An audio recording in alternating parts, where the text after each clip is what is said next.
Playing the Radical Latino Show. Ladies and gentlemen, put your hands in the air for New York's very own. Radical Latino is taking you to another level.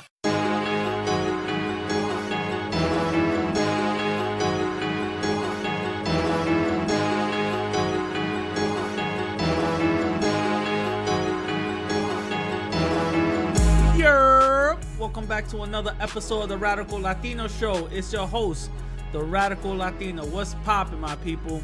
How is everybody doing? Man, there's a lot we have to talk about.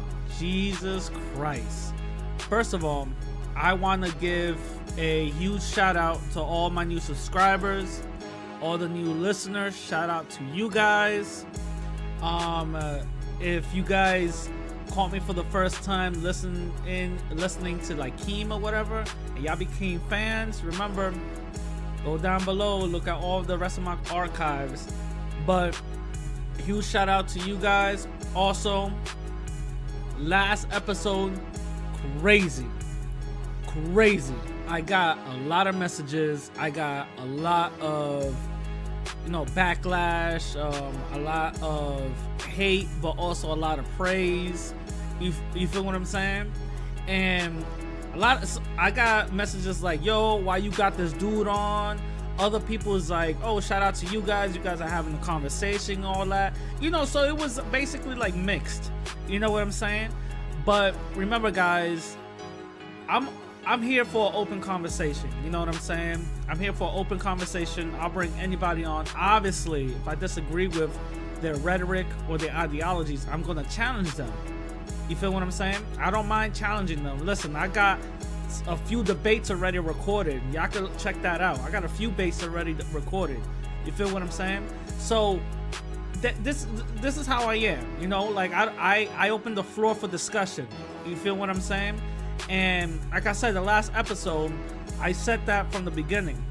I'm opening this whole thing for discussion. You know what I'm saying? There's a lot that I disagree with Keem, but also there's a few things I agree with. I'm like, all right, he's making some good points. You feel what I'm saying? But nevertheless, it was a great episode. Also, I want to give a big shout out again to Burr Martinez because she shouted me out in one of her videos. Shout out to her. Because of that, a lot of her fans started coming to my channel and started even like, they were like, oh wow, I didn't even know you guys had an interview or whatever the case is. Burr gang. You feel what I'm saying? So shout out to her. And also, I got a couple of messages. I saw a very familiar theme on the comment section and also on my Twitter and Instagram DMs. A very common theme of Latin people actually reaching out to me saying that, well, I agree with you, but not all the way because of yada yada yada yada yada and all this other crazy shit, right?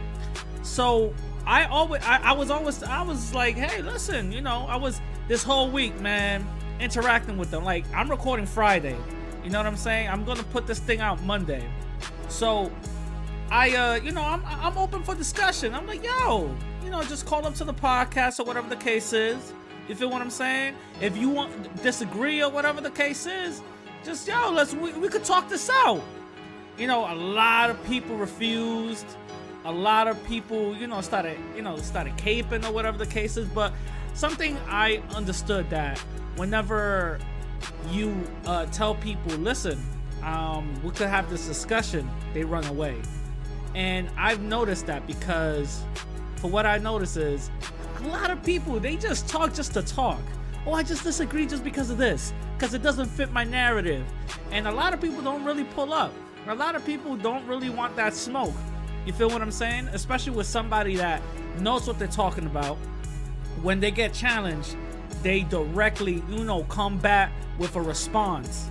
You know what I'm saying? So that's a little intimidating to a lot of people. So I'm not surprised why I'm not, I didn't get the invite. I didn't get the open arm invite saying, yeah, sure, I'll be on You know what I'm saying? Because listen, known or unknown, I don't care. You feel what I'm saying? We could just talk this shit out.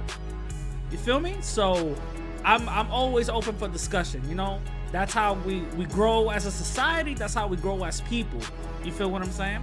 So I kept on seeing this very familiar theme, and that's the reason why I named the episode how I named the episode.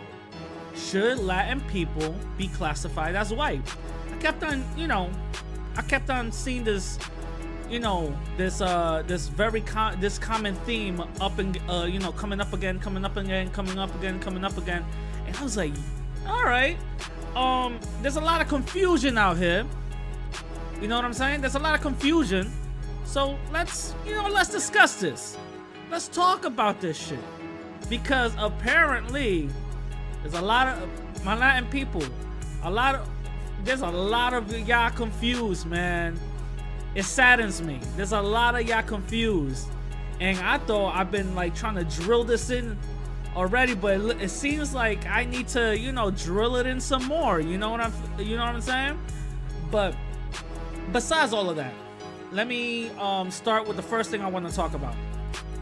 The Apple event. I know this is something way out of what I really talk about. You know what I'm saying? Because I usually all my episodes are really heavy. All my episodes are really, race specific, and I like to talk about racial politics. But the Apple event, that's a curveball, right? Well, for those who don't know, I'm a huge tech head. Y'all come to my place, y'all see TVs, you know what I'm saying? Shit connected to TVs. I got this shit over here, Alexa over there. You feel me? I got watches on this and all that. So I'm a huge tech head, and I'm also an iPhone user, and I'm not gonna get into this whole debate. Oh shit, my iPhone went off. I'm not gonna get into this debate about what is better, what is not, who should use what should not. You know what I'm saying? I'm not gonna go into this Android master. Listen, I'm not gonna get into the whole thing. But I am an iPhone user. I'm not even gonna discuss why I am. Just hey, I'm stuck in the ecosystem. It is what it is. But I do use Android products too. So I'm not really like stuck. You know what I'm saying?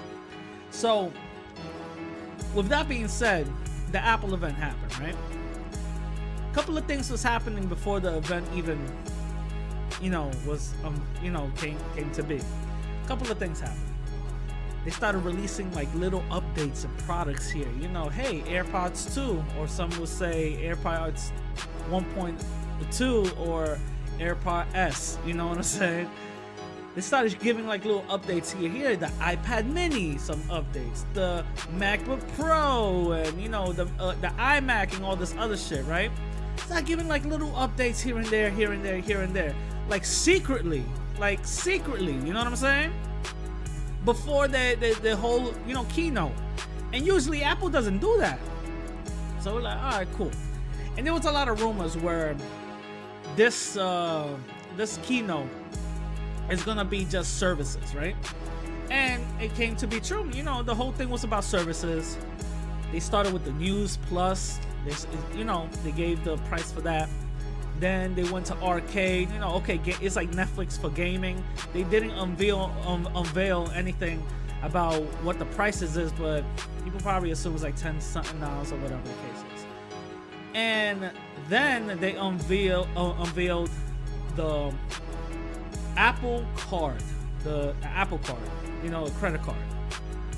And they talked about the credit card and all that, and then they unveiled the big, the big thing that everybody went there for, Apple TV Plus and all that.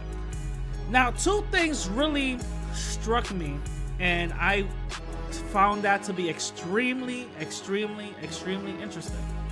Two things: Apple Card and Apple TV Plus. Not that much, but Apple Card. So I want to talk about the Apple TV Plus. All right. So, they got specific shows that they are unveiling, and That's what is going to only be an Apple exclusive and all this other stuff. All these other people came out. Big Bird for some reason came out. I'm like, all right. And then Oprah. First of all, Oprah, she looked like she didn't even belong there. The way she said Apple is like, no, relax. Like she was like Apple. Yeah, no, calm down.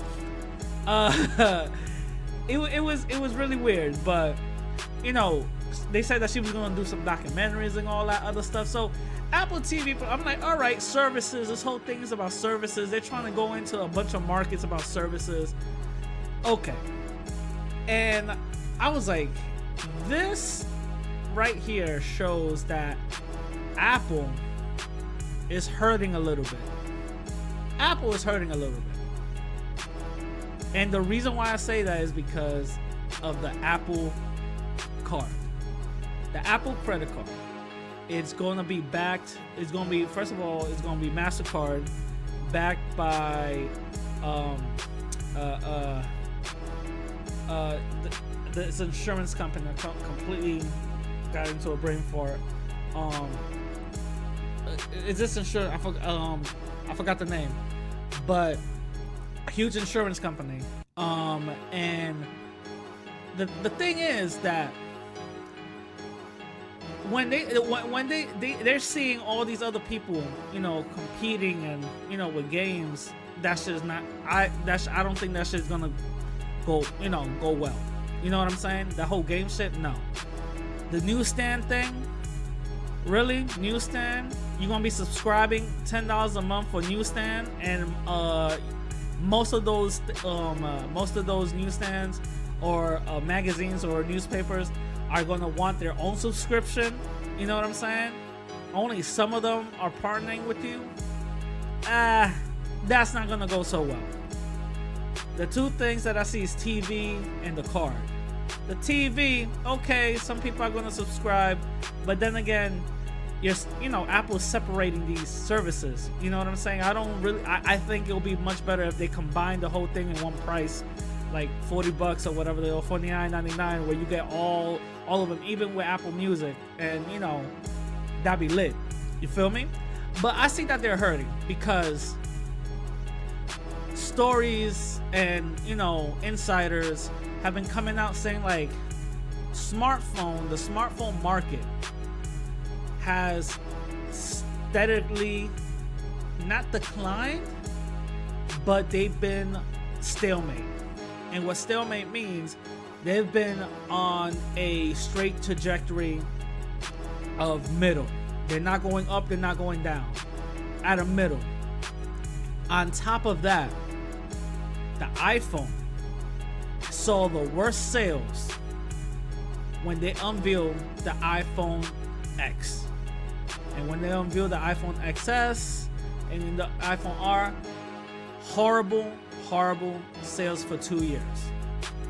So I believe internally they've been really like, oh shit, we gotta do something. Because if you guys see graphs and actually Apple's income, all of it, I think was it 60? I think was it the last time I said 60 or 65% of it comes from iPhones. Everything else is divided. You know what I'm saying? It's not even that much. So iPhones is your main bread and butter, the main thing. And you mean to tell me that their sales have declined significantly? Oh yeah, they had to really, you know, round this up and say, listen, we got to figure something out. I think this was in the works, but they wasn't going to unveil it until, you know, probably later on, like separately, you know what I'm saying? But what really got my antennas up was an Apple card. Apple says there's no fees, no late fees and all this other stuff, but let's be completely honest. If you read the fine print and you sign up for this card, there's going to be some small interest rates that the insurance company that they hooked up with, I completely forgot the name just now, sorry, and Apple are going to be getting in, they're going to be taking, all right? Because let's be completely honest, everything is not just free. And Apple is becoming a bank. That's how I see it. Apple is becoming a bank. And how do all these banks stay afloat? By debt. So that's how the game is. That's how the game goes.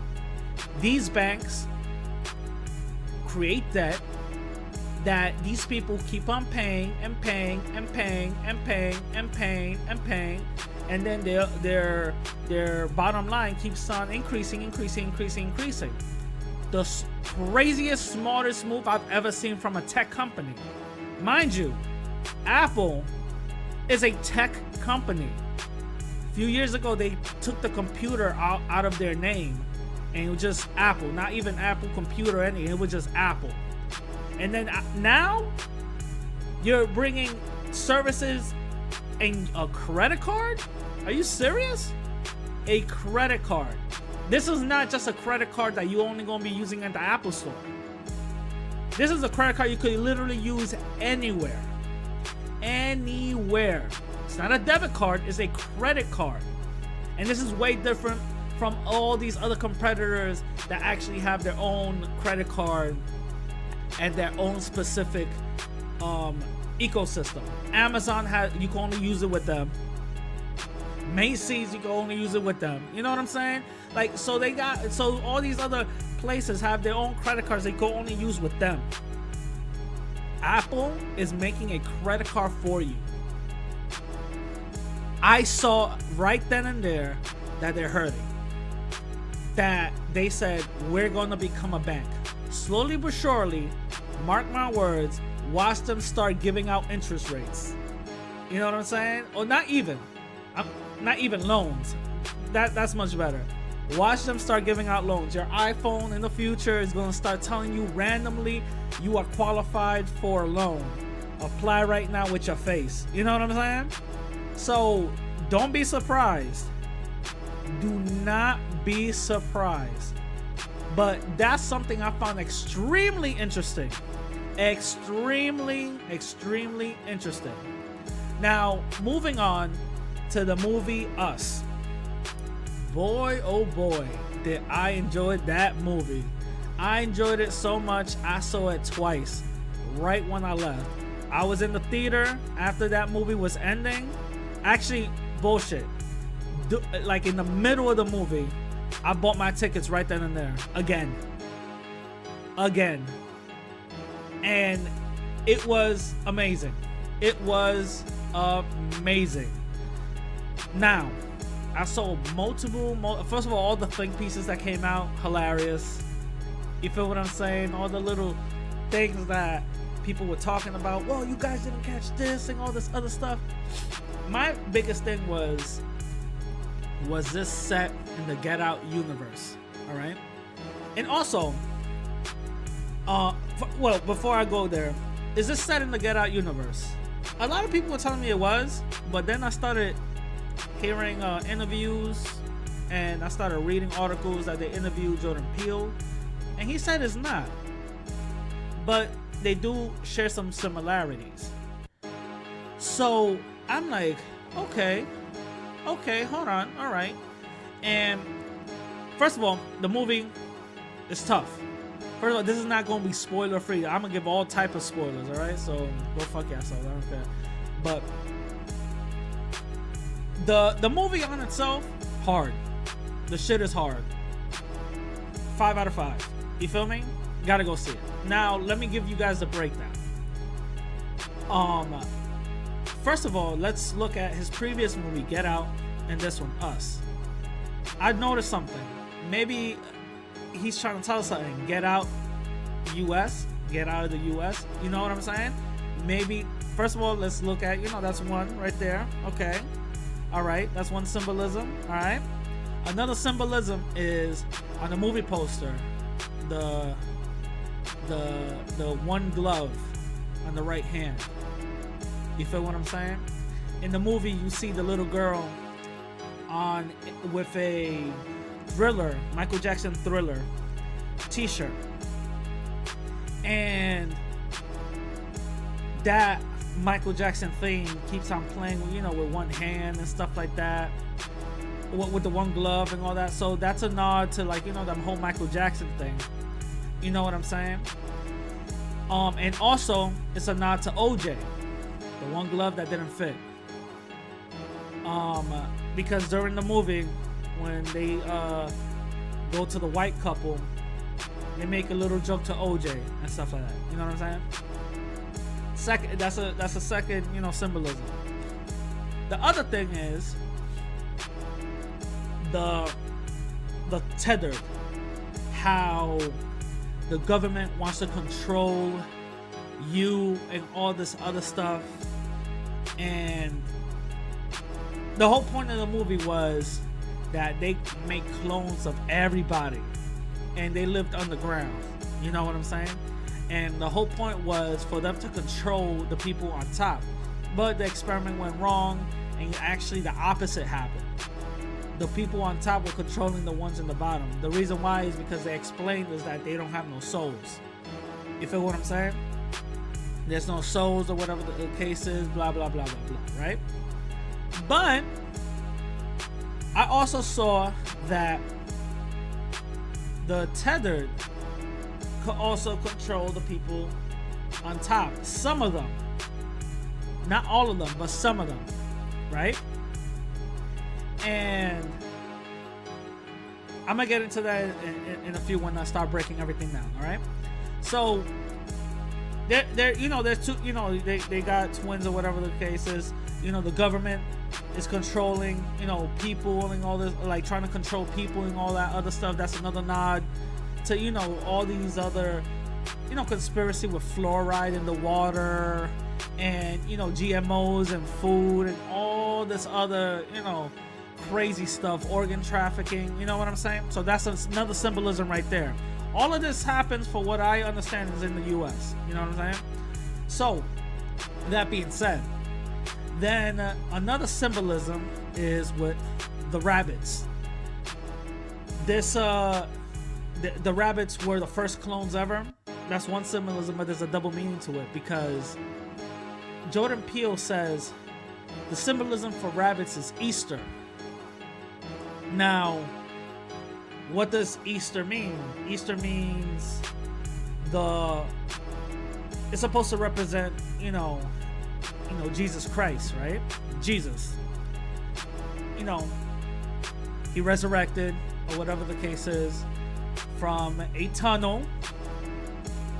So these people came out of that tunnel and they wanted to go up there and actually be free from the people that were controlling them. You know what I'm saying? That's another symbolism right there. And the only one that was able to actually lead those clones to the surface was a black female, a black girl, right? Someone black, either way, someone black, right? Thing is, it was extremely easy for all of them to do so because it was just an escalator. You know what I'm saying? There was just an escalator there. And nobody ever thought of getting out. Except for the first clone. And that's a big spoiler. You end up finding out in the end of the movie, the girl that you're actually going through this whole thing with was actually a clone. Was actually the first tether down there. She just switched places with the other girl. You know? So the original, the real one, was living underground this whole time. So nobody really thought of getting out. And they were captive. Well, self-captive down there. Self-captive. That means they're choosing to be slaves underground. They're choosing to be slaves underground. You guys see where I'm getting at? Choosing to be slaves underground. They're choosing to captivate themselves. That's all they know, and that's all they want to know. You feel what I'm saying? Until a big revolt happens, a slave revolt. You feel me? And there was a beginning theme in the movie where it says, you know, hands across America. Apparently this is something way long ago in the 80s where they talk about we could stop hunger and all this other racism, blah blah blah, if we just all hold hands across America, black, white, red, brown, whatever, yellow, and we could all hold hands across America and stuff. All the people, all the clones down there went through the same thing. Went through the same exact thing. They all was oppressed. All of them. They all got in one code. To kill their clone and hold hands across America. All of them had one code to do that. And make sure they do that. You feel what I'm saying? All of them had that one code. They didn't see no race. They didn't see anything. They said, we are captive people and we are going to take control of of us being, basically getting controlled by the other people, the originals. You know what I'm saying? So that's a huge symbolism right there. A huge symbolism. You feel what I'm saying?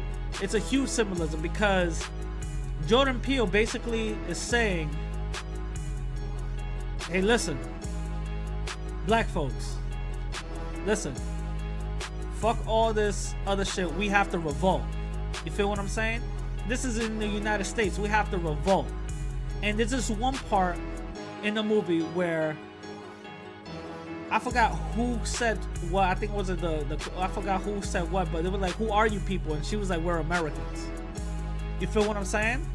So that's a huge nod to saying, listen, black folks, listen, you guys, if we want to revolt, we can revolt. Whoever's with us is with us. Whoever wants to join us, join us. Whoever wants to be our allies could be our allies. But let's take over this racist society. And after we kill everybody, after we dismantle white supremacy, that's when we start all holding hands. That's what's a huge message. And I saw it that exactly. I was like, oh shit. That shit's crazy. That is crazy. So that's how I see the Us movie going down. That's how I see the Us movie. You know, the symbolisms of everything that had happened. That's how I see it. Jordan Peele in both of his movies so far has a racial element, a racial theme, and a huge coded message into it. A huge coded message into it. And it's up to us to basically see through it and pinpoint what it is he's saying to us. You know what I'm saying? That's extremely smart. That's what they used to do back in the day. There was this guy, I think was it Greenland or whatever, I forgot his name. He made a movie called The Spook Who Sat by the Door. And back in the, this is an old movie, like a 60s, 70s. Back in those days, they were into that black exploitation movies type of stuff. These movies were like, get whitey, you know what I'm saying? You jive turkey, you cracker ass cracker, you know what I'm saying? They were into those type of movies, and studios will fund that because black people will come in and start spending money, right? And they really didn't care too much about what the movie was because it was basically the same old. Something happens, you got to get whitey, and that's it. That's basically it. There was no real message. It was all fantasy. Until I forgot this guy's name. Was it Greenland or something like that? This guy came out with The Spook Who Sat by the Door. It basically goes by this black guy. He joins the CIA. This whole time he's been counted out. The CIA says, you know what? This new program of inclusion we got going on, so let's include this dude. He's working hard or whatever the case is. Let's let's include him. They include him. They teach him all the tricks and stuff like that. All the tricks of the trade of the CSI. Kill people, make bombs, all this other crazy shit. Right? He goes back to the hood where he's from and starts rallying people around his neighborhood to get on one code and teach them the same thing that they taught him in the CIA. And guess what? This movie breaks down how to make bombs, how to point snipers out by just lampposts, how to point the distance out of your target using lampposts at night, how basically guerrilla urban warfare. Basically, that's exactly what this movie was breaking down. This wasn't just a get whitey movie. This movie was get whitey. I'm gonna show you how to get whitey type of movie. You feel what I'm saying? And guess what ended up happening? What ended up happening was they said, oh, hell no, we can't have this shit. 2 weeks of that movie out, I think that's how the story goes. Within 2 weeks of that movie being out, the FBI goes inside to every movie theater, retracts all the reels, gets the negative copies, and destroys it. You guys could look this up. Destroys it.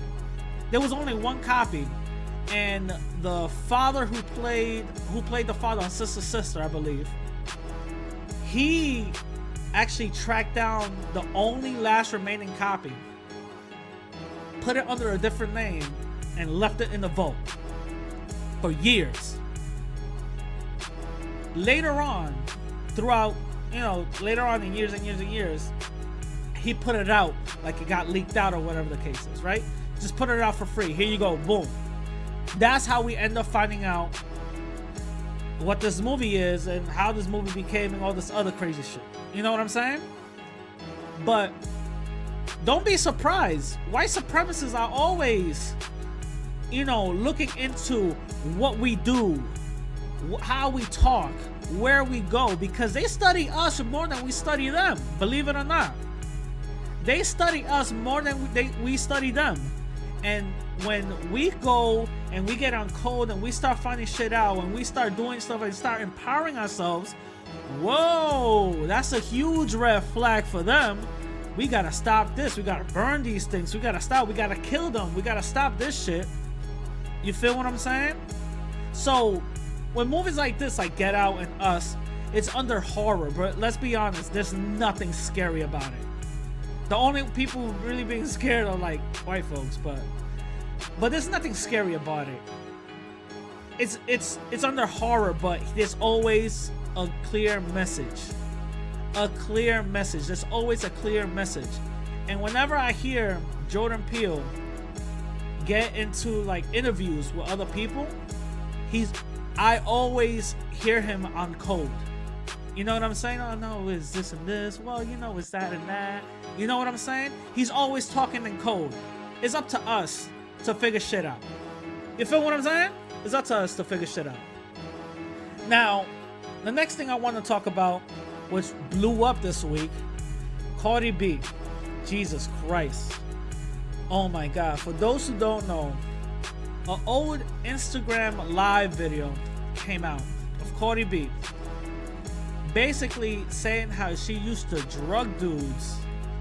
You feel what I'm saying? How she used to, I believe, drug dudes and rob them. You know what I'm saying? And everybody and their mom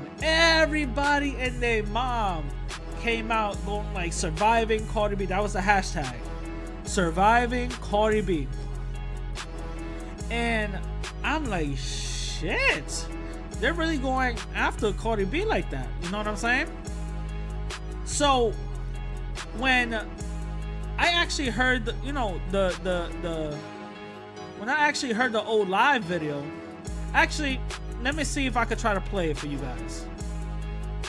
Hours. I paid over $50,000 in studio time because you gotta pay good engineers, you gotta go to a good studio, and you gotta put in that bread. I did it with my money. So for a bitch to say that I don't motherfucking deserve it because I don't put in no fucking work, now that's when I feel like niggas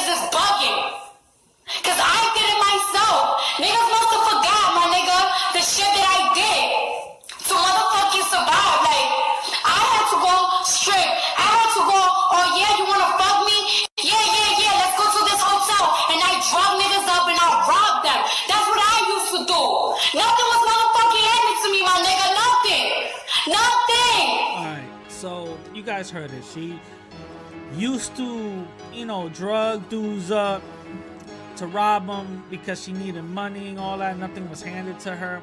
First of all, everybody was like, yo, cancel Cardi B, cancel her. That's it. She needs to go away. Double standard. Trying to compare her to Bill Cosby. Listen. First of all, no. What Bill Cosby is accused of is something way totally different from what she claimed that she did. All right, she's not even being accused. She basically snitched herself out. You know what I'm saying? What Bill Cosby is accused of is something way totally different. And I'm not even going to use Bill Cosby in this example. I'm just going to say dudes in general. You know what I'm saying? When dudes like want to drug a girl and they rape them and all that, that's completely different from what she's saying. She was saying, yeah, sure, we could smash, but they would never smash. They will get drugged up and she will rob them. So that's not even rape. You feel what I'm saying? They will, you know what I'm saying? That was like a sexual transaction and all that. And she will rob them and all that. You know what I'm saying? Now, they were like, cancel Cardi B and all that. It'll only be equivalent to a dude if a dude got with a girl, drugged her, and just robs her. Takes her debit card, do whatever, and then leaves. Doesn't do nothing with her. You know what I'm saying? That's the only time it'll be equivalent. But I don't see the double standards here, all right? Let's be completely honest. I don't believe she was robbing white dudes. You know what I'm saying? I actually have a strong feeling that she was not robbing white dudes. The dudes that she was robbing was black and Latinos. You know what I'm saying? So, let's be completely honest. If she would have robbed white dudes, there would have been a long rap sheet that she would have had. She would have served some jail time. She would have, they wouldn't play for that shit. You know what I'm saying? They would have dismissed the whole fact that the white dude was actually paying for sex. You know what I'm saying? They would dismiss that whole thing. No. You committed an atrocity. You committed a big crime. You know what I'm saying? Because you're not supposed to rob them. You feel me? They're supposed to rob you, but you're not supposed to rob them. You feel what I'm saying? But then again, I'm not surprised. Mind you, I'm from the Bronx. I'm not surprised about this shit. I'm not surprised that she actually went out and robbed dudes. That's what stripper bitches from the Bronx do. Are y'all surprised that Cardi B does whatever she does? Are y'all serious? I'm not canceling her because she's been the same bitch from the beginning. She's been the same ratchet ghetto chick from the beginning. This is how she is. That's how her personality is. She's like that with her family. She's like that in her neighborhood. She's like that on video, and she's like that in music. Who the hell is surprised about that? Y'all surprised that she wanted to smash and she ended up drugging and robbing dudes? Really? I'll be more surprised if she didn't do that shit. Come on, really? She's been honest about herself this whole time. And y'all surprised about this coming out? Who cares? Who gives a fuck? You feel what I'm saying? Because let's say if dudes do come out, you know what I'm saying? People would have been like making fun of them, like, it's all you, and all this other bullshit, right? They would have been making fun of them. But let's be completely honest. I know for a fucking fact it wasn't no goddamn white dude. I know that shit for a fact. White guy? Nah.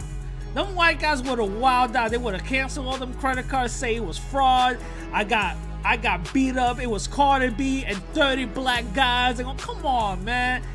She would have went to jail. All that little, Instagram live shit that she was, all of that shit would have been gone. She probably would have been in jail. She probably would have been coming out by now. You know what I'm saying? So I know for a fact it was black and Latin dudes. You know what I'm saying? That she was doing that too. But nah, I'm not canceling Cardi B because of that shit. Hell no, I'm not canceling Cardi B because of that shit. She was doing what she needed to do. You know what I'm saying? And she flipped it into something legitimate. Hey, white people look at other, white people who do crime like the mafia, and when they flip it into something legitimate, they salute them. Yo, shout out to you. You did what you gotta do. You know what I'm saying? And we should be the same way. We see somebody black or Latino committing crimes, but then they flip it into something legitimate.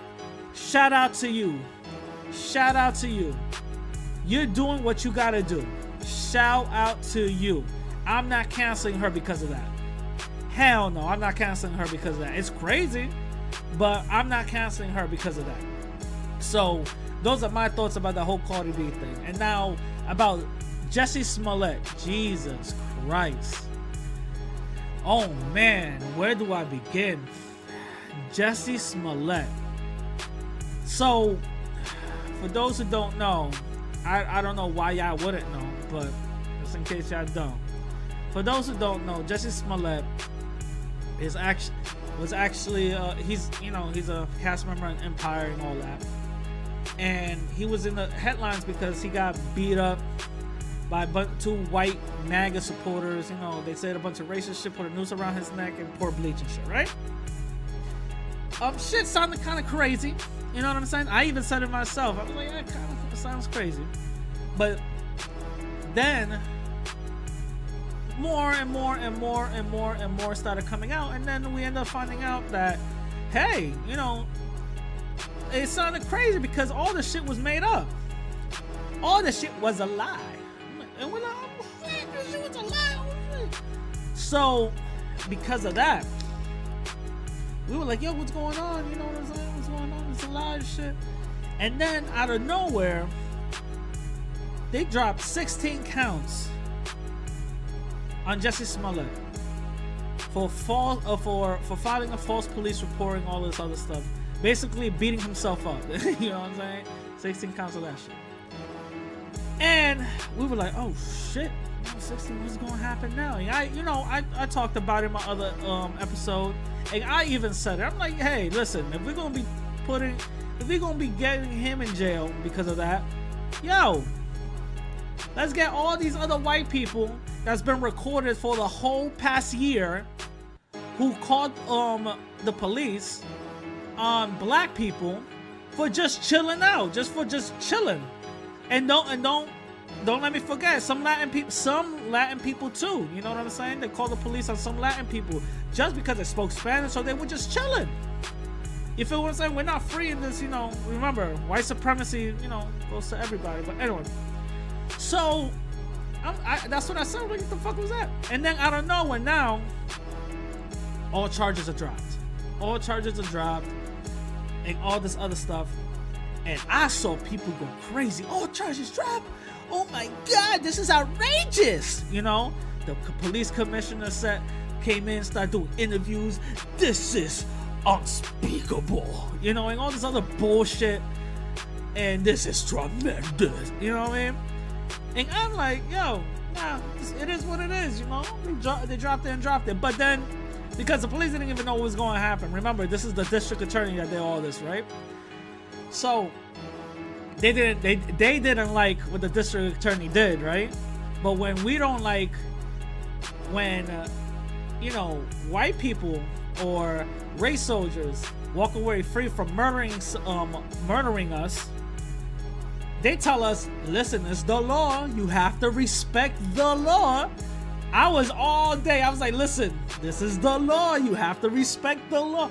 But if you actually start reading and start going deep into it, you end up finding out that this case was not really dropped. It seems to me that he actually agreed to a plea. Now, this is where the shit gets extremely interesting, right? I said this before. This Jussie Smollett thing, I do not believe this was an action that was orchestrated by him. I think there was more people at play. It was a huge bigger picture, because after this whole thing happened, he was hanging out with Kamala Harris and all that. I think this was a political game. This was a politically influenced. You feel what I'm saying? I feel like this was politically influenced. And the fact that he was hanging out with, Kamala Harris right after, that further pulls fuel to that fire. You know what I'm saying? So, Now, if you actually read into it, you actually find out that he actually had to commit community service, which he did, and forfeit that bail of $10,000 that he bailed himself out. For those who don't know, if you ever bail yourself out with your money or somebody else's money, you have to keep on going to court until whatever outcome happens. You know what I'm saying? And after the outcome happens, that's when you get that money back. You feel what I'm saying? For those who don't know, you know, like, I'm not even gonna get into that how I know, but whatever. So he forfeited that, so he's not getting that money back, right? And he committed, you know, he did community service. So this, the headlines is extremely misleading. The case is not dropped. He just agreed to a plea. That's not what they're saying. But come on, if you know the system, let's put two and two together. He agreed to a plea. And the crazy thing about it is, this whole case, this whole file, the district attorney ended up sealing it. It's sealed. The cops can't even see it. This whole thing is sealed. Sealed from the public. That's it. It's done. Gavel hits the little, you know, wooden thing. That's it. It's over. And y'all know what? If it was that, that's it. So I'm like, holy shit. So that further tells me there was something at play.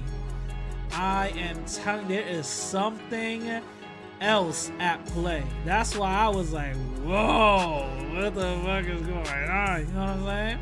So those are my thoughts. Now to the main topic. Should Latin people be classified as white? Now, for those who don't know, there's a lot of Latin people out here who believe and classify themselves as white. A lot. And there's a history to this. Okay? There's a huge history to this. It goes back to their home country, the Caribbean, Central and South America. There's a huge history to this. Now, let me just go back. During slavery, all right? For those who don't know, Latin people were also enslaved, okay? Huge slight differences, but still, we were enslaved, all right? Big differences from America and here, all right? I'm just putting it out there. So, Latin people were also enslaved. Now, this is the difference. Nelly Fuller even talks about this.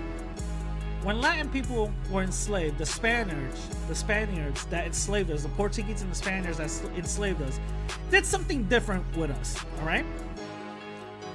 The slave mulatto class that would come out, they were, you know, sons and daughters of the slave master, obviously, right? Same thing that would happen in America. Now, this is where the difference comes.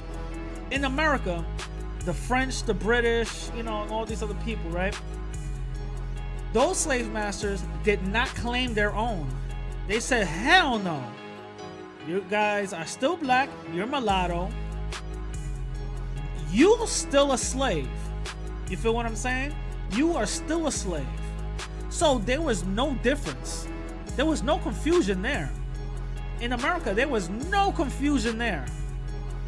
These mulatto people knew their role they played, their role in society, and where they were at. They knew. That's how the one-drop rule came about. For those who don't know, the one-drop rule is only in America, and it basically states if you got 1/5 of African blood, I believe that's 1/5 or 5th or whatever, 1/5 of African blood, you are considered black. Remember, they used to interchange black people and Native American as black. They used to call Native Americans black. They used to call black people Native Americans and vice versa. So they will interchange that word black in both. You know what I'm saying? So they made this thing called the one-drop rule.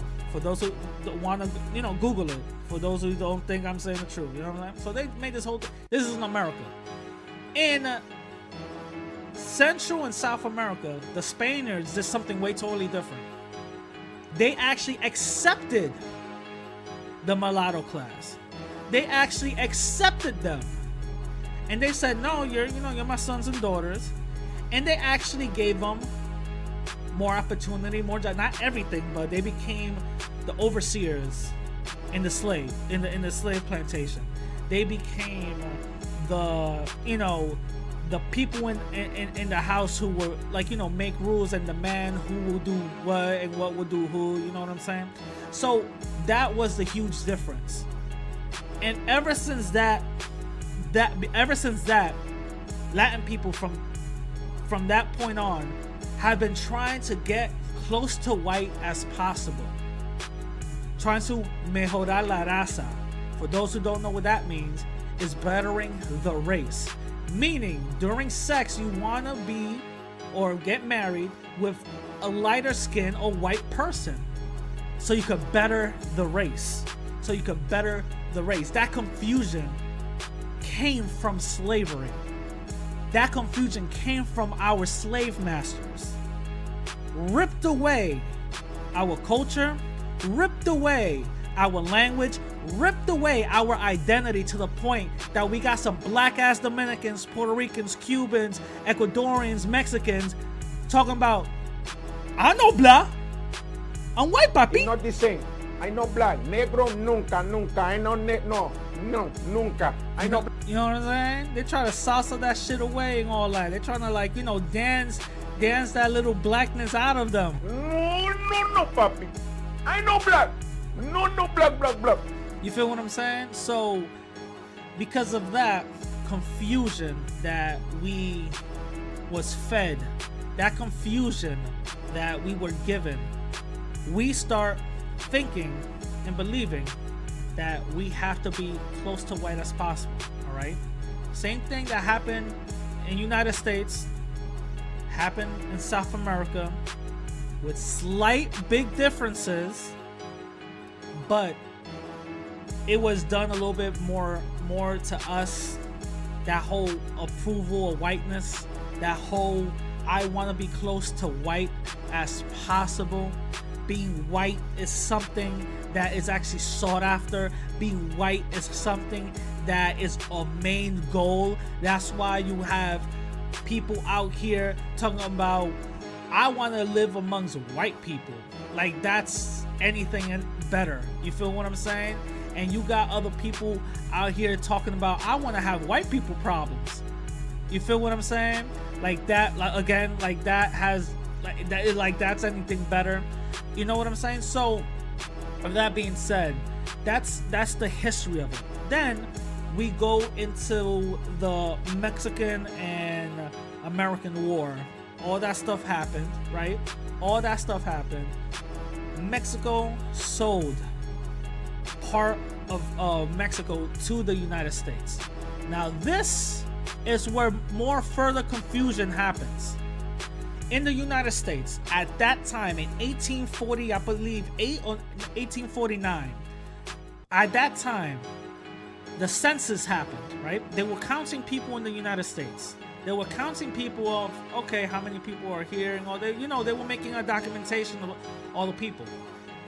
Because it was, white immigrants coming in here, getting land, giving, resources that other people weren't getting. So there was only two races, black and white. That's it. White on top, black at the bottom. That's it. There was no other race. That's it. Asian, they didn't even count them. That's it. No, black and white. That's about it, right? So Mexico wanted to have a deal.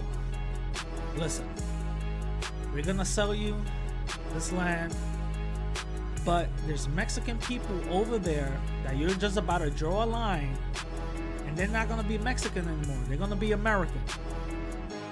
I want their rights protected. I want them protected. And the only way the United States was able to protect Mexicans and other Latin-speaking people, other Latin people, were if they were put down white. If they were white, they will get benefits and all this other stuff. So they struck that deal. So because of that, that's when this whole whiteness comes into, okay, Mexicans are white, you guys are white, and all this other stuff on paper. That never reflected in real world use. Never reflected, because you still have signs that says no Negroes, no Mexicans, no dogs.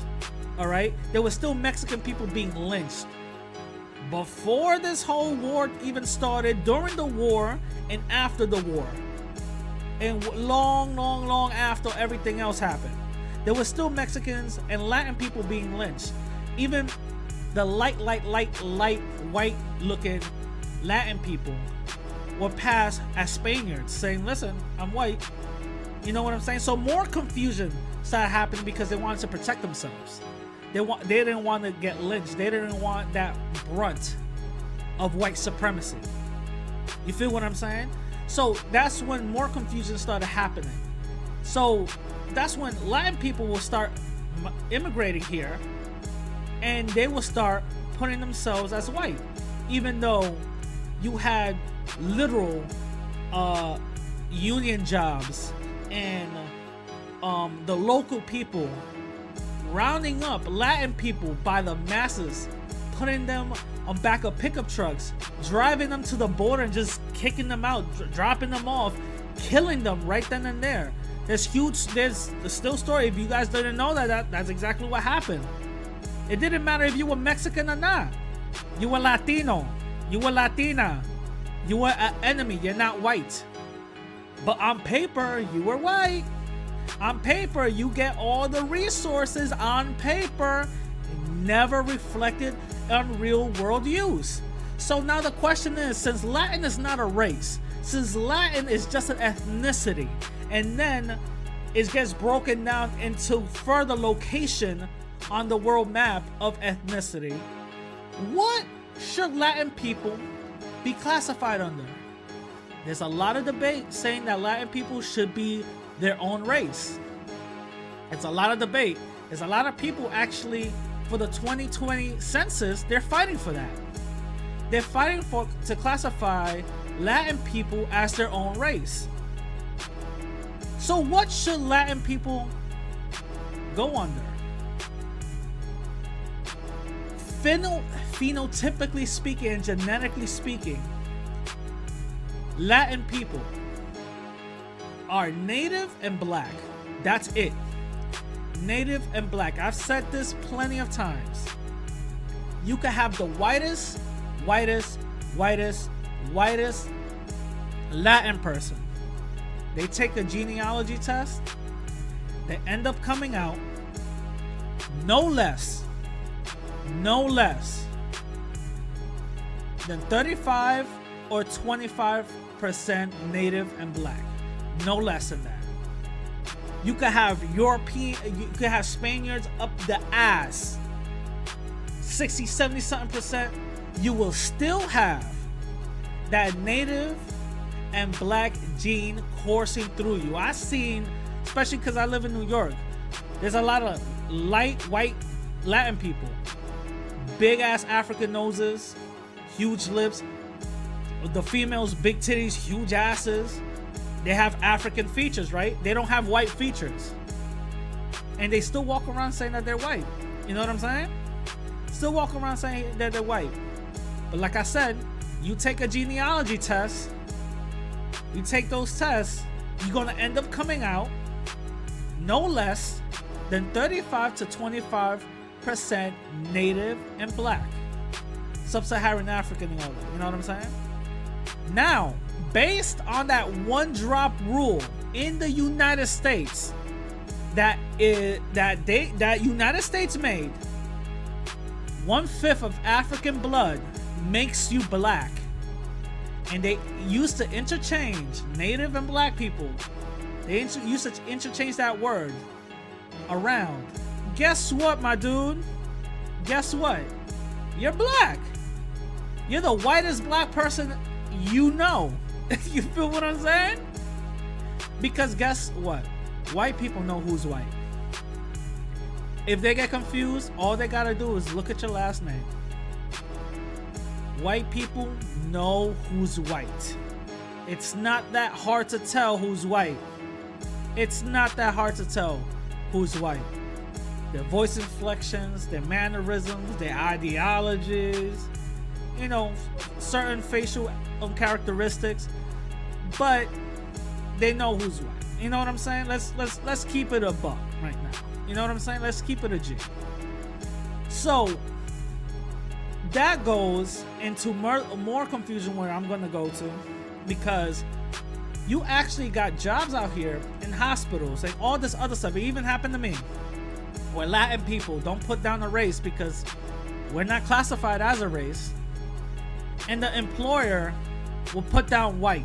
Why does that happen? Now this is where the more confusion comes in. FBI stats, they even put Latin people as a race as white. More confusion comes in. Why? The white numbers, if you actually look at it, the raw white numbers are actually not that high. They're very, very low. There's not that many white people. On top of that, throughout a couple of years now, actually, there's a lot of people that's been dying off. There's been articles coming out saying that the death and birth rate in white society is going down. There's more white people dying than they're being born. And that's a huge fear to them. That's a huge fear. That's why you hear things like ethnic cleansing, integration is white genocide, because they want to keep that white survival going. They want to keep that white survival going. That goes to Francis Cress Welsing's book of the ISIS papers and all this other stuff. But that goes into more confusion. That's why Latin people become, some of us become honorary white people, and to boost up their numbers, and we walk around brown or light as shit with big ass noses, big ass titties, and big asses, talking about we're white, and there's no lick of white in us.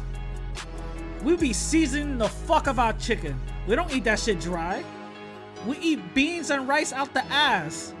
We have some flavor in us. We be dancing bachata and salsa and all this other shit, but we're calling ourselves white when all those dances are Africanized. All of our culture, we could go back and get it from Africa. That's going to be from another episode. If you guys don't agree with me, call up, let me know. I would love to debate you guys about that. But yeah, so with that being said, Latin people should not at all classify as white whatsoever, because that goes into more confusion and more confusion and more confusion and more confusion in us. Because guess what? Once someone says I am white and I start thinking white, you look at your surrounding, you're not living white, right? And what is to live white, right? Not to live amongst all the brownies, all the darkies, right? But yet you're in the same vicinity. You're trying to actually get yourself out of that, and you can't. You can't. There's a system holding you back, but yet you are telling yourself in your mind that you are white as shit. But that's not reflecting in real world use. That's not reflecting in what the world is telling you what you are. It's right back at you. That's not reflecting in nothing that you have. So then you're gonna start acting out either two things. You actually accept what you are and accept your circumstances, see your surroundings, and actually analyze it and say, okay, I'm a victim of white supremacy. That's exactly what it is. And educate yourself, or act out in a form of racism, which the white mentality starts taking over because you're actually in war against yourself. And that's what white supremacy likes to do. White supremacy fuels confusion. You're not supposed to know who you are. You're not supposed to see yourself other than what we tell you who you are. And that's the biggest mind game that you could ever tell a group of mentally enslaved people. That all the people that you see, all the people that you see that you are, and everything that you come from is not what we say that you come from. You're something else. And the further you dig, the blacker your ancestry gets. And that eats you guys up alive. And that's not something that is supposed to happen because you're white. Now, with that being said, my Latin people, catch you guys later. Hope you guys enjoyed the episode. Remember, if you guys want to hit me up, go to my Instagram and Twitter at the same name, radical_Latino_, and I'm going to catch you guys later. Peace.